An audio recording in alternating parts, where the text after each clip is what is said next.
সংসারে অভাব অনটন না থাকলে হয়তো বাস্তবটাকে এইভাবে চিনতে পারতাম না। তো গুড মর্নিং বন্ধুরা, আবারও চলে আসলাম তোমাদের সামনে ছোট্ট একটা মিনি ব্লগ নিয়ে। আশা করি সবাই ভালো আছেন।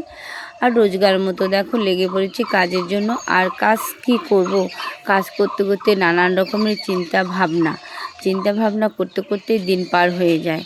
কারণ সংসারে যদি অভাব থাকে, সেই মেয়েদের বা সেই স্বামীদের এতটাই মানে চিন্তা ভাবনা থাকে যে কি করলে কি হবে, কিভাবে সংসারটাকে চালাবো, কিভাবে নিজেরা ভালো থাকবো, কিভাবে দুটো পয়সা ইনকাম করব। জানি না ভগবানকে এতটাই দুশ্চিন্তা আমার মাথায় দিছে। সংসারের কাজ করব না চিন্তা ভাবনা করব। যেদিন থেকে শ্বশুরবাড়ি এসেছি সেদিন থেকেই শুধু চিন্তা ভাবনা করেই দিন কাটাতে হচ্ছে।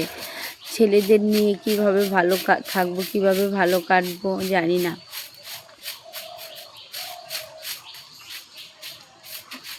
দেখো, একটা মেয়ে অনেক বুক ভরা স্বপ্ন নিয়ে শ্বশুরবাড়িতে আসে যে স্বামী, সংসার, সন্তান নিয়ে ভালোভাবে কাটাবো, ভালোভাবে থাকবো। কিন্তু আমার বেলায় একদমই উল্টো। আমি যেদিন থেকে এসেছি সেদিন থেকে আমাকে সংসারে হাল ধরতে হয়েছে। আর সংসারে হাল ধরতে হয়েছে শুধু সংসার সামলানো না, আমাকে বাইরেও ইনকাম করতে যেতে হয়, আবার বাড়িটাকেও সামলাতে হয়। ছেলেদের মানুষ করাটা আর সংসারের সব কিছু কাজকর্ম করাটা কিন্তু একটা মেয়ের পক্ষে খুবই টাফ হয়ে যায়। কারণটা কিসের জন্য বলো তো? আমার হাজবেন্ডের যেহেতু ইনকামটা খুবই কম, সেই জন্য আমি এতটা ভাবনা চিন্তা করে আমাকে চলতে হয়। আজকালের বাজারে কি হয় বলো, দিন গেলে 200-300 টাকা মানে মায়না বলতে দিন হাজিরা কাজ।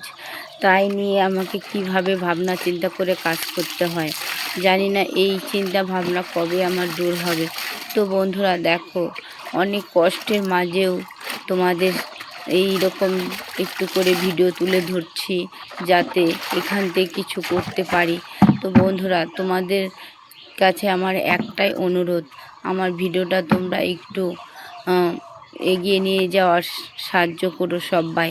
সবাই একটু পাশে থেকে আমাকে সাপোর্ট করো। তো আমি আর ভিডিওটা বাড়াচ্ছি না। সবাই ভালো থেকে সুস্থ থেকো। বাই বন্ধুরা, এখনকার মতো এতটুকুই।